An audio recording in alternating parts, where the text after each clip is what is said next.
Russos brand family. We are family.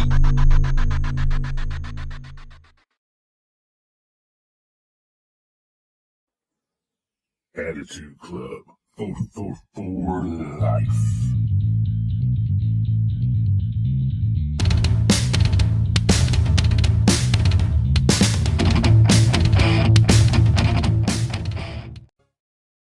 Hey, this is Stevie Richards. I'm here to tell you don't necessarily need all this equipment to get in the best shape of your life. All you need is this, a resistance band. I'm so excited to offer the 12-week resistance band training program to you, which features an interactive PDF with full overview videos, modifications, descriptions of all the exercises, scalability, no matter what fitness level or what age you are. The PDF scales the workout to you. Also, after your instant download of the PDF, you get full direct email support right from me, as well as access to a Facebook group with an awesome interactive community. I can't wait to help you take control of your fitness journey. So just put in StevieRichardsFitness.com, go to the store, and download the 12-week resistance band training program. Alright guys, welcome to another episode of Generated Heat. This is JG, your host. I have on the line with me tonight, Ms. Zeta Zhang. How you doing, girl? I'm doing awesome. How about you? Oh, we're doing great around here, man. I wanted to first say sorry about, everything that happened down with WWE, and hopefully everything works out for you. Yeah, it sucks, but, one door closes, other door opens. Right. Now you had your first indie experience tonight, correct? Yes. How was that? It was awesome. Like, a lot of fun, intimate crowd, and it was my first night really, being a heel. So it was different, fun. Do you like heel Zeta or babyface Zeta better? With everything that's going on now, I think doing this heel thing, it's perfect for where I am at mentally. So it's a nice little way for me to let off some steam. Yeah. I'm a heel in life, so I get it. You know what I mean?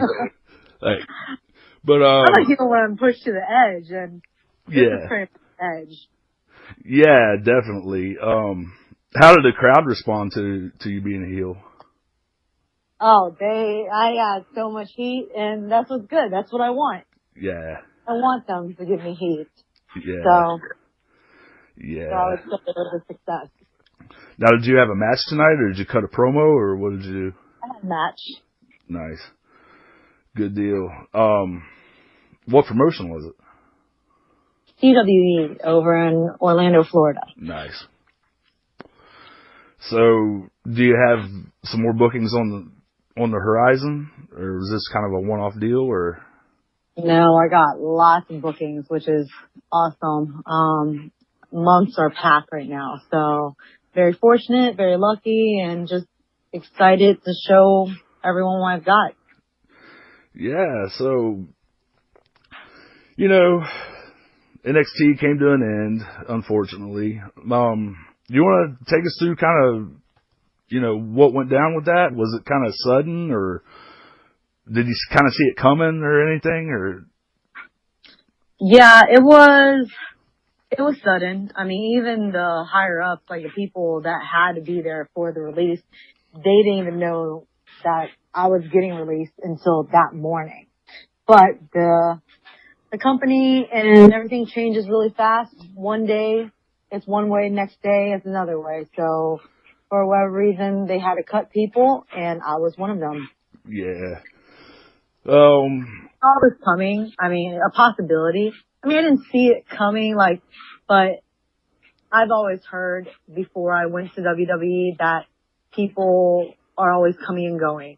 And I've put it in my mind that, there is a possibility, and thought about what would I do if that were to happen. I just didn't expect it to happen then and there. So how did all that come about? How did you get signed? How did you get discovered by, the recruiters down there? So it was actually through my MMA connection. So I've been doing MMA for many years and went out to Greg Jackson's MMA for a little training. And during that time, I met this girl who writes for Fight Magazine, and she interviewed a fighter for the magazine. And that fighter added me on Facebook because of all our mutual friends and never said a single word to me for 4 years. Then out of nowhere, he hits me up and he's like, I've been watching you train and I think you'd be great for WWE. If you ever want to have a tryout, let me know. So I went through the tryout, got through the tryout, and that's how I got signed. Nice. Your first time on TV was the Mae Young Classic. You went against Shayna, 2 MMA girls going at it. That was kind of sweet. And then you went off TV for a while, and did you get injured at any point? I kind of heard that might have been a possibility. I got injured later on, but the TV thing, you go on there for that, but I was still very new at the time. My TV debut, I was probably only a few months in. Yeah. So still very new, not really ready for TV, but I had a few opportunities to be on TV here and there, but not something where I'm in a storyline yet. So, but then I did get injured for a bit and that put me out for several months. So you worked the Florida loop a lot. Did you got kind of your own little fan base going down there that can come see you at the indie shows and stuff now? Yeah, I actually saw some of them tonight, so it's cool. Nice. People. Yeah. What's the you had your MMA background and things like that. What's kind of the similarities and the differences between, what you're doing now and what you was doing back then? There's a lot of similarities, the moves. There's a lot of things that's similar that I've learned through MMA that translate well. But then there's also a lot of things that don't translate so well. With MMA, you're taught to stay tight. You shouldn't be open. You should always block and, stay tight. But with pro wrestling, you gotta stay open and make sure that all your movements are big. If you throw a punch, you should be throwing it way out there. But if I were to do that in an MMA fight, you see it from a mile away and you're going to block. So just stuff like that. And it's a lot of working together and needing to make sure that there's just a lot of stuff going on at once. There's a lot to think about. Whereas MMA, I don't have to worry about my opponent. I don't have to worry about anyone. I don't have to worry about the crowd. All I have to care about is myself and whether or not I'm going to win this fight. So it's different in those aspects, but there's a lot of similarities as well. It just takes time with anything to get used to it. What do you think your biggest strength as a pro wrestler is? I'm different. I'm well-rounded. I have several backgrounds, and I feel like it just so happened how my life ended up being, which caused me to pick up all these skills. It's as a kid being bullied, I always wanted to prove people wrong because people would put me in categories, try to stereotype me, and I hated being stereotyped. So I would go out of my way to do the opposite of what they try to stereotype me as. So through that, I started, as a kid, I was one of the few Asian people in my whole town. And so I didn't even know English, honestly. I didn't know English till I was 6, even though I was born in the U.S. But I tried really hard to be American as possible, learn my English, have no accent and everything. And then as I got older, it was I was always bullied for being ugly. So I wanted to model to prove them wrong and gain confidence. So I started modeling. But then I was categorized for being like a ditzy model just because I hung out with models, and a lot of them were ditzy, unfortunately. But because of that, I was also doing MMA at the time. But because of that, I decided to spend more of my time within the MMA world. And so to be the opposite of a model, because everyone just expects me to that I was looking pretty or whatever. But the thing is, I didn't always look this way. I had to work to get here. Like, I was considered an ugly girl, and I had to work to finally be at least decent looking to be able to model. So with MMA, that is also the other side of me where I wanted to prove those people wrong, thinking that I'm just some weak model. But really, there's a lot more to me. And then just my love for music, my love for art, my love for different types of art, that's all made me who I am. And if it wasn't for all those things that's happened in the past, I wouldn't be where I am today. And there's no way to recreate another me. Right. I've known you, 6, 7 years now, and yeah. I've got to tell you that I have no idea why you would get bullied for being ugly. You're one of the best looking girls that's ever come out of Richmond, if you ask me. Thank you. Well, it took time to get there, so if you saw me as a kid, you would think otherwise. Well, I know that you have a big heart too. That, you know, we got to put that over too. That you're a very nice person and things like that. Thank you. Now, the Zeta character, did you come up with that on your own, or was that kind of a group effort down in NXT, or how did that come about? Like the whole package. So mostly it's me. It's mostly what I came up with, but I mean, that's after all the limitations. So who I want it to be, there was always someone that was already that. And I was always told, no, I couldn't be that, and no, I couldn't do that. So after all the limitations, that's what I was left with. So I would say, yeah, it's part of me with restriction. And they tell me to be myself, and that's as much of me with restriction that I could be. Right. If there's one thing about your performance right now as a pro wrestler that you would like to improve upon, what would that be?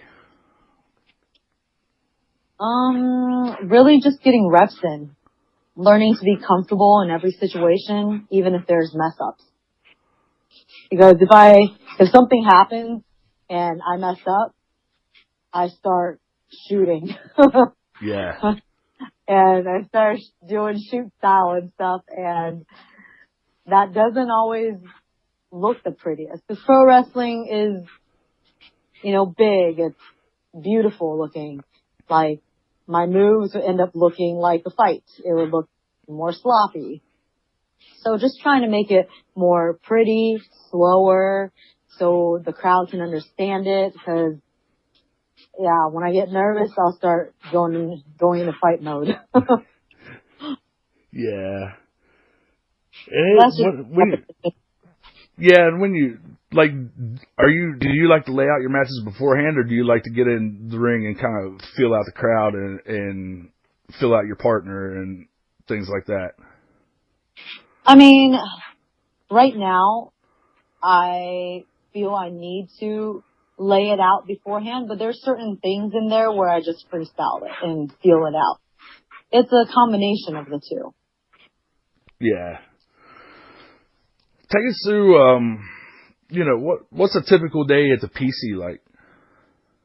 So you wake up, like everyone has a different schedule, but pretty much for my schedule, I had to be up and be at the PC by 8:30 and train till like 11 something, and then have like a 15-minute break, and then I have gym for an hour or something, and then afterwards there's whenever I always try and stay. I always stay and do extra ring work, extra promo work.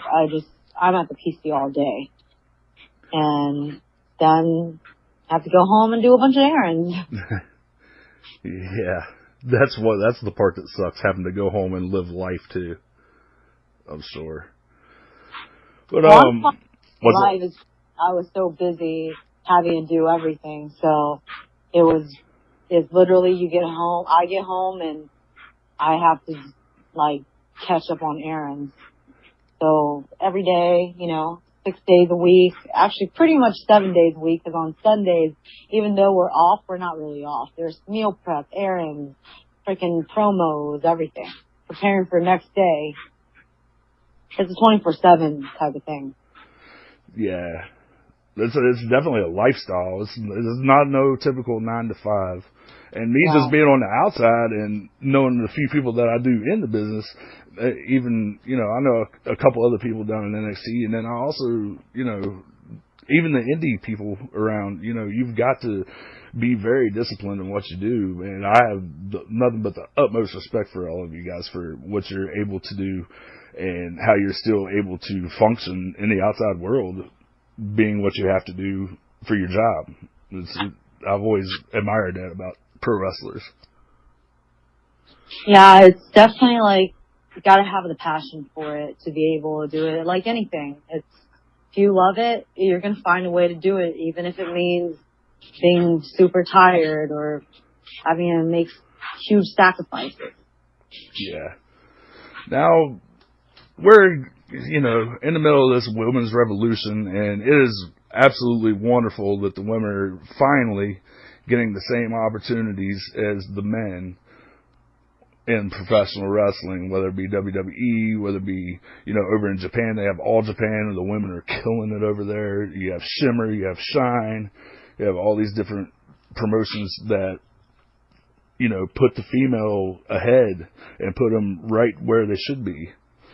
Now, in the past in WWE, I know that they was always looking for a certain look when it came to the female athletes. Like, was there any restrictions on like what kind of body fat percentage and things like that still to this day that they look at? I mean, we have big girls that come in and stuff. Like, they hire different people of shapes and sizes, but whatever you're hired as, you need to maintain that. So it's like a casting call. You're hired to play a part. Right. If you're skinny and all of a sudden you gain a bunch of weight, they're not going to be happy with that, because then you're a whole different role. You're a whole different person, which would actually affect your wrestling, because if you came small, you would wrestle differently if you were big. Yeah, it's two totally different styles. Mm-hmm. Different move sets, all that stuff. There was a lot of controversy with the Greatest Royal Rumble. I know that you were down in the PC and not really, a part of what was going on in the main roster for that. But was there any kind of memo or anything sent out about, the women not going to be included in that show, or was it just kind of like last minute, we're not taking the women?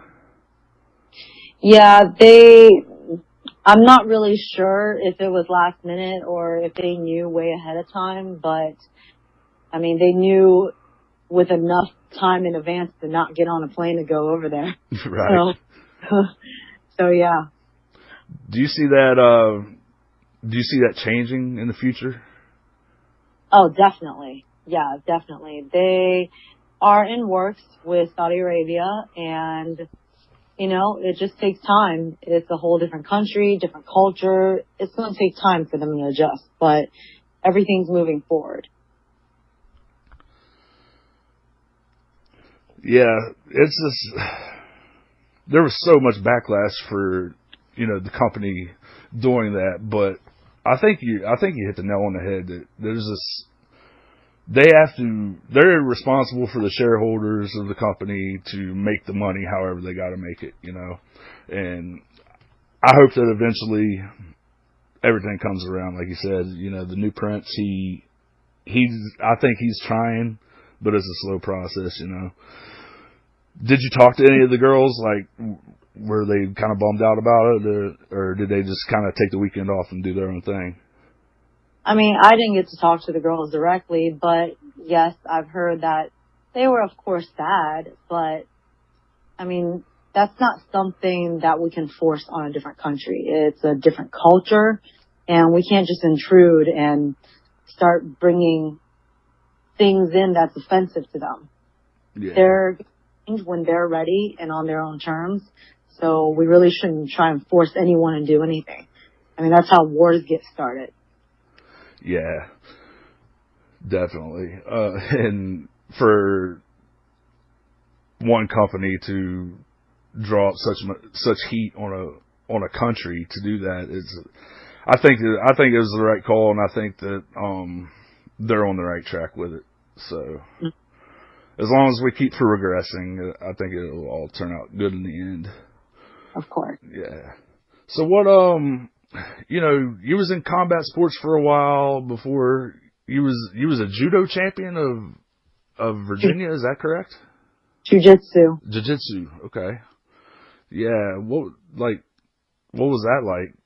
Where did you fight for that?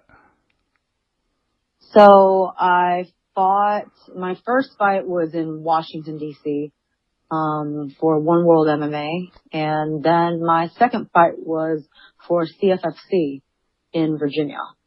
And then my other two fights were in California.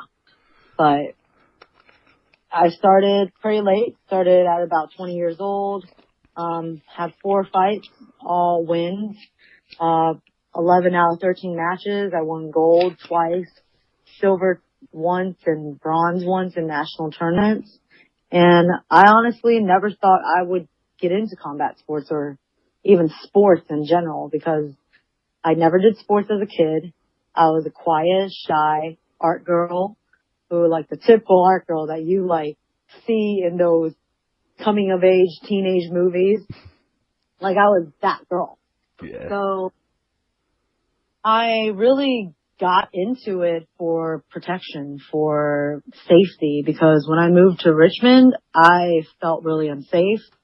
It was, not the safest of cities. And I had to just protect myself. But through training, and then having my coaches convince me to compete and fight, I ended up falling in love with it and kept going down that road for many, many years. Yeah. Now you graduated from VCU, correct? Yeah. And then you started some work with the Left Hook Army, which is I don't know if they're still doing their thing here or not, but there's a little local promotion here. Then you moved out to LA, and how did things go when you moved out there?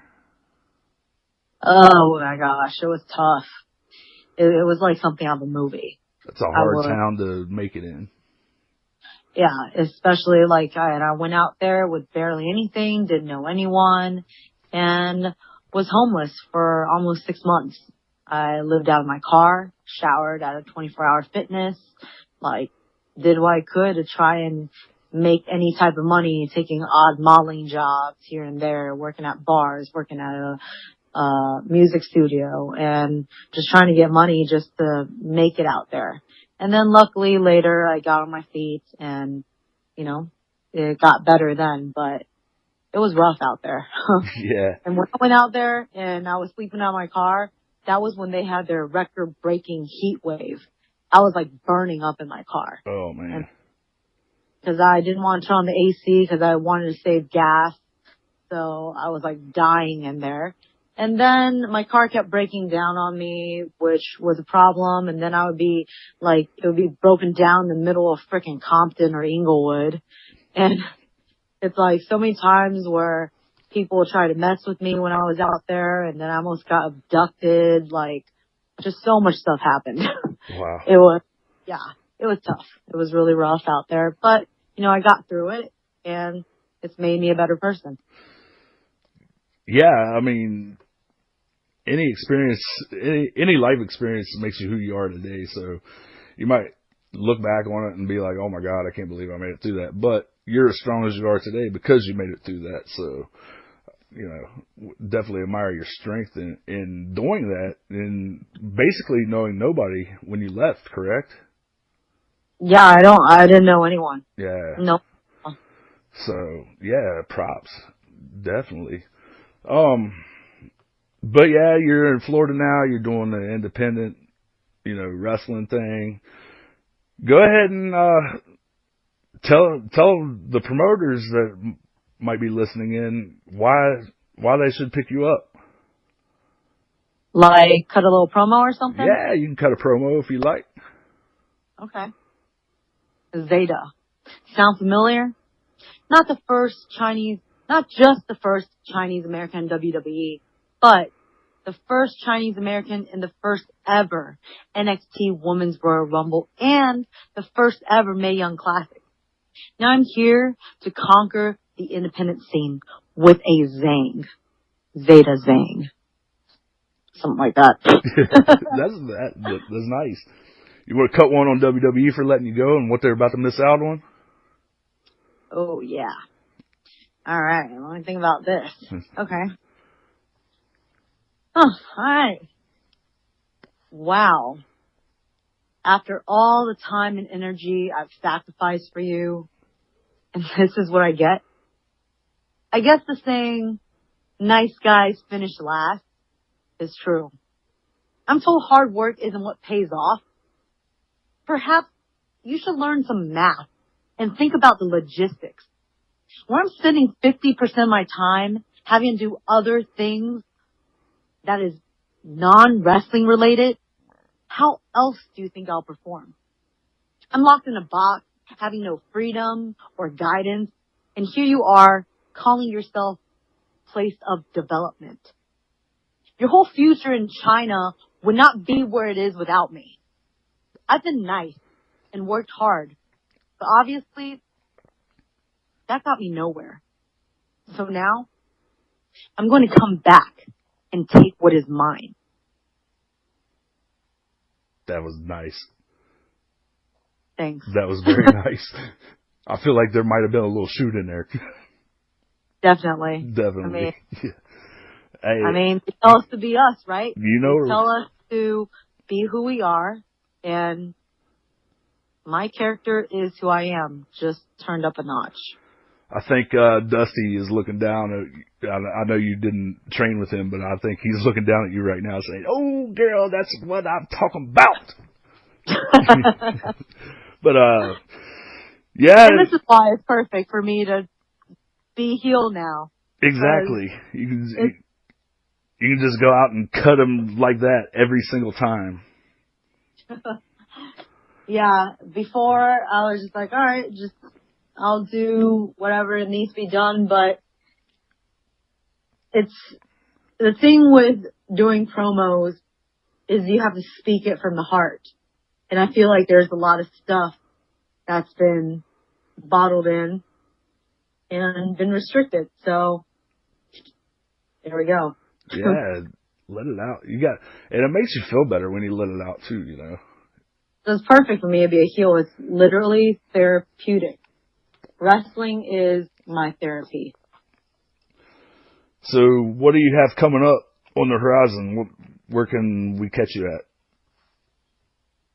Oh, there is a lot of shows. It would take me a while to list everything, but you can stay up on it on my social media, such as Instagram, which is Zeta_Zhang, ZEDA_ZHANG, and also my Twitter, which is the Zeta Zhang. Do you miss Richmond at all? I do. Like, it has a special place in my heart. It's made me who I am. Like, I wouldn't be where I am if it wasn't for that. Like, being in Richmond has helped me jump over such a huge hurdle within my life because, as I said, like, being bullied all my life, it really made me unconfident, like, scared to do stuff, scared to try stuff, like, just not believing in myself. Because I was always told that I was crap or told that whatever. But it wasn't until being there, having the opportunity to start modeling for the first time, do MMA, win my first tournaments, get into martial arts. Like, if it wasn't for, you know, the craziness of Richmond, which, as crazy as it sounds, how scary it is over there, hearing gunshots, always hearing people getting stabbed, like, that was very helpful to my development because it's made me stronger. It's made me get into things that I never thought I would get into. And I would never even be here today and even have been through WWE if it wasn't for that. So Richmond is very special to me, and I've met some great people over there, and it's always going to be home. Oh, of course. I'm an old country dude. I come here a few years back, and it was a whole different world for me, let me tell you. But I've gotten used to it, and yeah, I can't see myself anywhere else. No. My kids are here, and it's great, let me tell you. But I heard that it's improved a lot. Like, the podcast you just heard was published with Anchor. Got something you want to say to the creator of this show? Send them a voice message using the Anchor app, free for iOS and Android.